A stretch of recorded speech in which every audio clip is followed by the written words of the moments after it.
Everyone, welcome to Wondermew world. இப்போ நீங்கள் என்ன பார்த்துட்ருக்கீங்கன்னு சொன்னீங்கன்னா, நீங்கள் விடிஎம் அப்படின்ற சொல்கிற பிராண்ட்லேருந்து தான் கேஸ் ஸ்டவ் வாங்கியிருக்கோம். நம்ம ஃபஸ்ட் டைம் வந்து அவங்களுக்கு அன்பாக்ஸ் பண்ணி அட்டைப்பெட்டியோடு காட்ட முடியல, அட்டை பாக்ஸ் வெளியே வச்சுட்டேன். இதில் என்ன ஸ்பெஷாலிட்டின்னு பார்த்தீங்கன்னா, இதில் வந்து பொதுவாக எல்லாத்துலேயுமே 3 பர்னர்ஸ் கொடுத்துருப்பாங்க. ஸோ இதுலேயும் 3 பர்னர்ஸ் கொடுத்துருக்காங்க. பட் இதில் வந்து இந்த மேலே போட்டிருக்க இந்த நாபுக்கு பார்த்தீங்கன்னா இது ரொம்ப ஸ்ட்ராங்காக இருக்கும், ஹெவியாக இருக்கும். தூக்குனா கையில் பிடிக்க முடியாது, தூக்கி அடித்தா ஒருத்தர் மண்டை கிழிஞ்சி அவ்வளோதான், அந்த லெவலுக்கு போயிடும். தென் வந்து இதில் வந்து இந்த நாப் இருக்குது பார்த்தீங்களா, 1 2 3 இந்த 3 நாபுமே வந்து இதுவில் கொடுத்துருக்காங்க. என்னென்னா இது காப்பரில் கொடுத்துருக்காங்க. இது இப்போ நம்ம பொதுவாக எப்படி கொடுத்துருப்பாங்க, சில்வரில் இந்த மாதிரி இரும்பு டைப்பில் கொடுத்துருப்பாங்க, அதெல்லாம் வந்து துரு பிடிக்கும். ஸோ இது வந்து துரு பிடிக்காது நமக்கு. அதே மாதிரி இந்த கோட்டிங், இந்த சில்வர் கோட்டிங் இருக்குது பார்த்தீங்களா, இது வந்து ஒரு சிங்கிள் பீஸாக அப்படியே எங்குமே ஜாயின் பண்ணியிருக்காது, எந்த இடத்துலையுமே ஒரு ஜாயினிங் இருக்காது.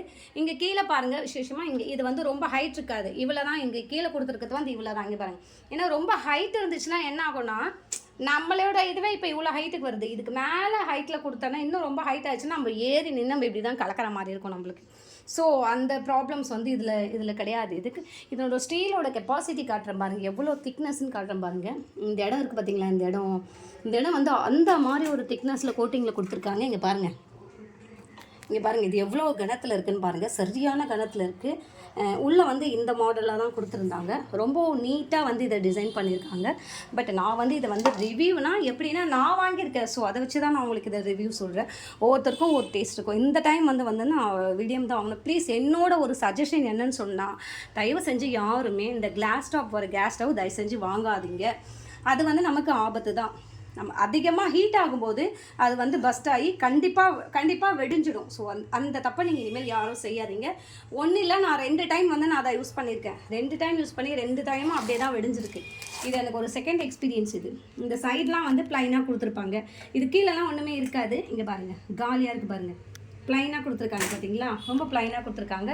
இது வந்து லுக்கே வந்து கொஞ்சம் நல்லா பார்க்கறதுக்கு ரொம்ப நீட்டாக அழகாக இருக்குது. ஆனால் சரியான வெயிட், இது ரொம்ப ஒரு வெயிட்டாக இருக்கும். இந்த டிசைன் இது வந்து SIM 1ன்ற மாதிரி கொடுத்துருப்பாங்க, இதை வந்து SIM 2ன்ற மாதிரி கொடுத்துருப்பாங்க, இது வந்து SIM 3ன்ற மாதிரி கொடுத்துருப்பாங்க. ஆன் ஆஃப் ஓகேங்களா. ஸோ நான் இந்த ஸ்டவ்வை பர்ச்சேஸ் பண்ணியிருக்கேன். நான் பர்ச்சேஸ் பண்ணது வந்து எங்கள் இடத்துல வந்து பெரம்பூரில் ரேவதி நீட் ஹோம்ஸில் தான் வந்து நான் இதை வந்து பர்ச்சேஸ் பண்ணேன். இது என்னோடய எக்ஸ்பீரியன்ஸில் வச்சு தான் நான் சொல்கிறேன். ப்ளீஸ் எல்லாருமே இந்த சில்வருக்கு போயிடுங்க. இந்த சில்வர் போனீங்கன்னா உங்களுக்கு நல்ல ஒரு லைஃப் லாங் வரும் நமக்கு. ஸோ எந்த ஆபத்தும் நம்மளுக்கு வராது. நீங்கள் பாருங்கள், இந்த பிளைட் எடுத்து அழகாக வாஷ் பண்ணிக்கலாம். இதில் இன்கேஸ் நம்ம பாலோ ஏதோ நமக்கு ஊற்றிக்கிச்சு அப்படின்னு சொல்லிட்டாக்கா நம்ம இதை எடுத்து அழகாக வாஷ் பண்ணிக்கலாம். எல்லா பிளேட்ஸுமே அப்படி தான். ஆக்சுவலி 4 வாங்கலான்னு பார்த்தேன். நம்ம 4 வாங்கினோன்னா ஸ்பேஸ் கம்மியாகும். 4லேயும் ஒரே நேரத்தில் நம்ம யாரும் சமைக்க போகிறதில்ல. என்ன சொல்கிறீங்க? 3 இருந்துச்சுன்னா போதும். அடிஷ்னலாக 1, ஆக்சுவலி 2 இருக்கும், அடிஷ்னலாக 1 இருந்துச்சுன்னா நமக்கு அது போதும். இங்கே வந்து க்ளீனிங் எப்படி பண்ணுறது கொடுத்துருப்பாங்க பாருங்கள். Use damp microfibre cloth or soft towel. இதில் தான் வந்து நம்ம துடைக்கணும். Or sponge with mild cleaning liquid போட்டு தான் துடைக்கணும். Do not use scrubber and abrasive materials of powder. இந்த பவுடரோ ரொம்ப ஹார்ஷாக இருக்கிற மெட்டீரியல்ஸ் எதுவுமே வந்து இந்த சில்வரில் வந்து யூஸ் பண்ணக்கூடாது நீங்கள் அப்படின்னு சொல்லி தான் போட்டிருக்காங்க. எனிவேஸ், நான் வாங்கின இந்த ஸ்டவ் உங்களுக்கும் பிடிச்சிருக்கும்னு நான் நம்புகிறேன். உங்களுக்கு பிடிச்சதுனாக்கா கமெண்ட் செக்ஷன்ஸில் இதை பற்றி நீங்கள் என்ன நினைக்கிறீங்க. இன்னும் ஒன் மோர் திங்க், இன்னொன்று சொல்லணும். இதுக்கு வந்து லைஃப் லாங் வந்து இதுக்கு சர்வீஸ் வந்து ஃப்ரீ தான். இதுக்கு சர்வீஸ் இப்போ விடியம் வந்து லைஃப் லாங் வந்து சர்வீஸ் வந்து அதுக்கு ஃப்ரீயாகவே தான் பண்ணி கொடுப்பாங்க. அவங்களே சொல்லிட்டாங்க. இந்த பர்னர்ஸ்க்கு மட்டும்தான் 5 இயர்ஸ் வாரண்ட்டி. இந்த 3 பர்னர்ஸ்க்கு 5 இயர்ஸ் வாரண்ட்டி, இதுக்கு மட்டும்தான்.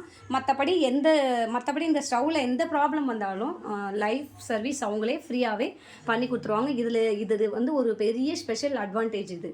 ஸோ இதை தான் நான் உங்களுக்கு வந்து முக்கியமாக சொல்லணும்னு நினச்சேன் நான். ஸோ இது நிறைய பேருக்கு தெரியுமா என்னன்னு தெரியல. விடியம் பொறுத்த வரைக்கும் லைஃப் லாங் வந்து ஃப்ரீ சர்வீஸ் தான் பண்ணி கொடுப்போம். பட் ஆனால் பர்னருக்கு மட்டும் வந்து நாங்கள் அந்த மாதிரி கொடுக்க முடியாது அப்படின்னு சொன்னாங்க. இந்த பர்னருக்கு வந்து 5 இயர்ஸ் வந்து வாரண்ட்டி. இந்த 5 இயர்ஸ் முடிஞ்சிருச்சுன்னா அதுக்கப்புறம் நம்ம பர்னர் மாற்றும் போது வேறு நம்ம காசு கொடுத்து தான் பர்னர் மாற்றிக்கணும். ஓகே, புரிஞ்சிச்சு எல்லாருக்கும்? ஸோ பார்த்தாச்சா, இது எல்லாம் யாருக்கு பிடிச்சிருக்குன்னு சொல்லிட்டு எனக்கு கமெண்ட் செக்ஷனில் வந்து கமெண்ட் பண்ணுங்கள். நைஸ். இதுதான் இதோட வந்து அவுட்புட். எப்படி இருக்குது? நைஸா? வாவ் அப்படி சொல்கிற அளவுக்கு இருக்கா? ஓகே, சரி. இந்த கேஸ் ஸ்டவ் பார்த்தவங்க எல்லாருமே எனக்கு கமெண்ட் செக்ஷனில் போய் கமெண்ட் பண்ணுங்கள். நான் இன்றைக்கி ஃபர்ஸ்ட் டைம் பால் காய்ச்சிட்டேன். இன்றைக்கி நான் ஃபர்ஸ்ட் டைம் வந்து பால் மட்டும் தான் காய்ச்சினேன். ஃபஸ்ட்டு அதை தான் பண்ணேன். இப்போ அடுத்துக்கு வாயில்லா ஜீவனங்களுக்கு டாக்ஸுக்கு வந்து சமைக்க போகிறேன்.